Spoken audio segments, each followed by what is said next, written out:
नमस्कार, देवभूमि चैनल में आपका स्वागत है।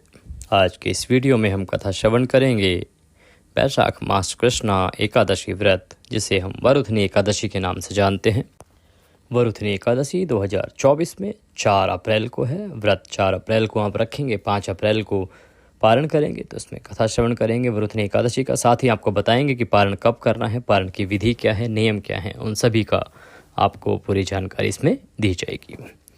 आइए बढ़ते हैं आगे। अगर वीडियो अच्छा लगे तो एक धार्मिक वीडियो है, सही जानकारी वाला वीडियो है। इस तरह की अगर किसी भी सामग्री को आप लोगों तक पहुंचाते हैं तो उनके द्वारा जो लाभ प्राप्त होता है उसका कुछ हिस्सा आपको भी मिलता है। अर्थात अगर वो भी आपके द्वारा भेजी गई इस कथा को सुनते हैं तो उन्हें जो धर्म की प्राप्ति होगी उसका कुछ अंश आपको भी अवश्य प्राप्त होगा। अतः इस प्रकार की जानकारी को आप अधिक से अधिक लोगों तक पहुँचाएँ, प्रसारित करें।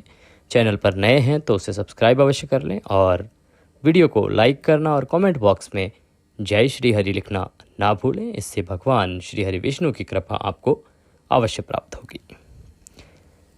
कथा श्रवण करने के लिए ध्यान चित्त होकर, एकाग्र होकर बैठ जाएं। भगवान श्री हरि के चरणों में मन को लगाएं और कथा सुनना आरंभ करें। धर्मराज युधिष्ठिर बोले कि हे भगवान, वैशाख मास के कृष्ण पक्ष की एकादशी का क्या नाम है, उसकी विधि क्या है तथा उसके करने से क्या फल प्राप्त होते हैं, आप विस्तार पूर्वक मुझसे कहिए। मैं आपको नमस्कार करता हूँ। श्री कृष्ण कहने लगे कि हे राजेश्वर, इस एकादशी का नाम वरुथनी एकादशी है।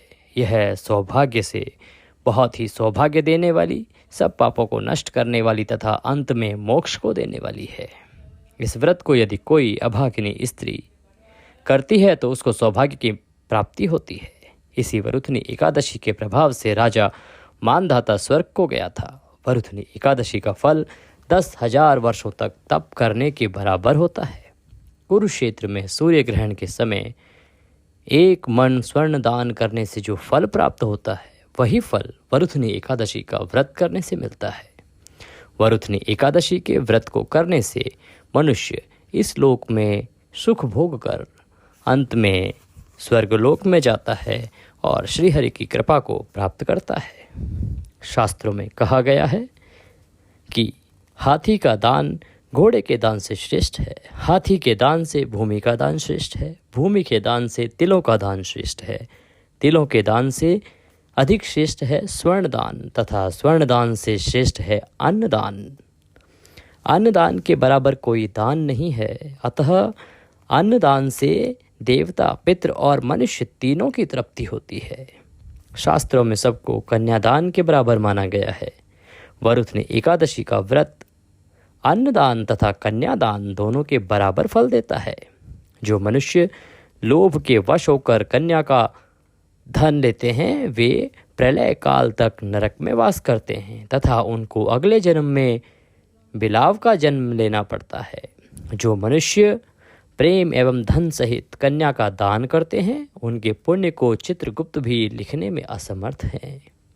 कन्या का दान, कन्यादान सर्वश्रेष्ठ माना गया है। जो मनुष्य इस वरुथनी एकादशी का व्रत करते हैं उनको कन्यादान का फल मिलता है।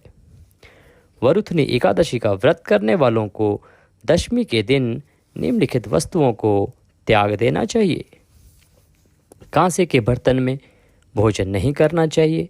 मांस, मसूर की दाल, चने का शाक, कोदों का शाक, मधु अर्थात शहद, दूसरे का अन्न, दूसरी बार भोजन करना एवं स्त्री प्रसंग।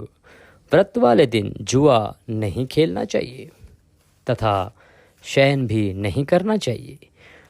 उस दिन पान खाना, दातुन करना, दूसरे की निंदा करना तथा चुगली करना एवं पापी मनुष्यों के साथ बातचीत सब त्याग देना चाहिए। उस दिन क्रोध, मिथ्या भाषण का त्याग करना चाहिए। इस व्रत में नमक, तेल अथवा अन्न वर्जित है।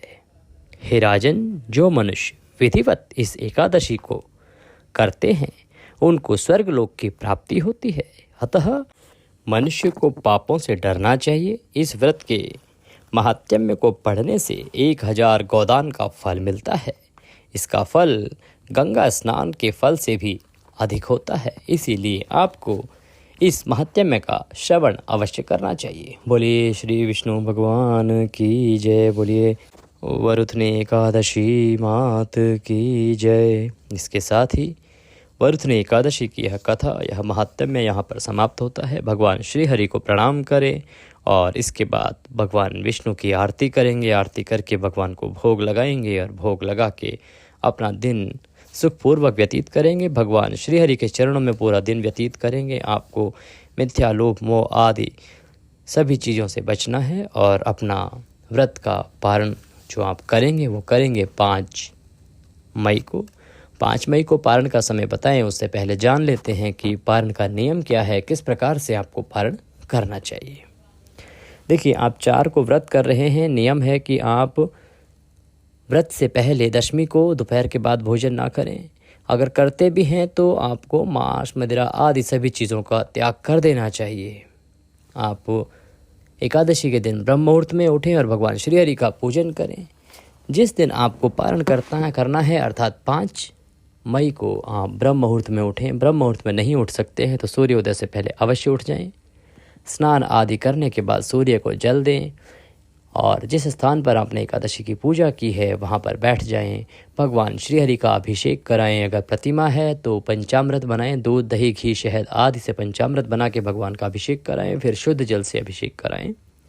अगर आपके पास कोई प्रतिमा नहीं है, कोई तस्वीर है, तो एक ग्लास या लोटे में जल लें, उसमें थोड़ा गंगा जल मिला लें और उससे सांकेतिक अर्थात छींटे दे के भगवान को स्नान कराएं। फिर उनको साफ वस्त्र से पोंछ के रौली, कुमकुम आदि का तिलक लगाएं, पुष्पों की माला पहनाएं, पुष्प अर्पित करें, घी का दिया जलाएं, भगवान को वस्त्र के रूप में मौली तोड़कर अर्पित करें, भगवान को नमस्कार करें और अपने हाथों में पुष्प लें और भगवान से निवेदन करें कि हे प्रभु, हमने आपका ये वरुथनी एकादशी का व्रत किया है, इसमें कोई गलती, कोई त्रुटि, कोई भूल हमसे हुई हो तो उसे क्षमा करें।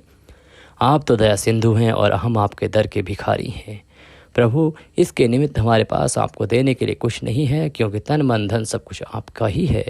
हमारे पास यह पत्र पुष्प की भेंट है, इसको स्वीकार करें और दया का आशीर्वाद प्रदान करें। इस प्रकार से पुष्प भगवान के चरणों में अर्पित करें, भगवान को नमस्कार करें, फिर आप भोग लगाएंगे।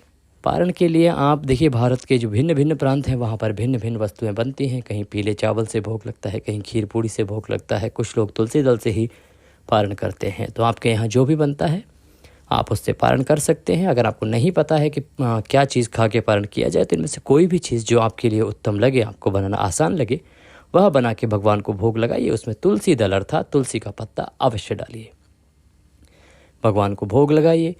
उसके बाद बंधु बांधव सभी में वितरण कीजिए, प्रसाद वितरण कीजिए। उसके बाद खुद अपना व्रत का पारण कीजिए। हो सके तो किसी ब्राह्मण को अवश्य दान देना चाहिए। बुलाएं, उनको निमंत्रित करें, उनको भोजन कराएं, वस्त्र, रुपयकम आदि दक्षिणा दें, उनको विदा करें और उसके बाद अपने व्रत का पारण करें। अगर आप कहीं सफ़र में हैं, कुछ आपके पास नहीं है, तो आप खाली एक तुलसी का पत्ता खाकर भी अपने व्रत का पारण कर सकते हैं। बात आती है कि ये जो वरुथनी एकादशी है, इसका पारण आप 5 मई को किस समय करेंगे। 5 मई को आप व्रत पारण करेंगे सुबह 5:37 से और 8:17। यह शुभ समय है। इसमें भगवान श्री हरि के व्रत का पारण कीजिए और भगवान श्री हरि की कृपा प्राप्त कीजिए। वीडियो अच्छा लगे तो उसे लाइक अवश्य करें। कमेंट बॉक्स में जय श्री हरि लिखना ना भूलें। आज के इस वीडियो में अभी के लिए इतना ही। अगली वीडियो में फिर होगी आपसे मुलाकात। तब तक के लिए जय श्री हरि।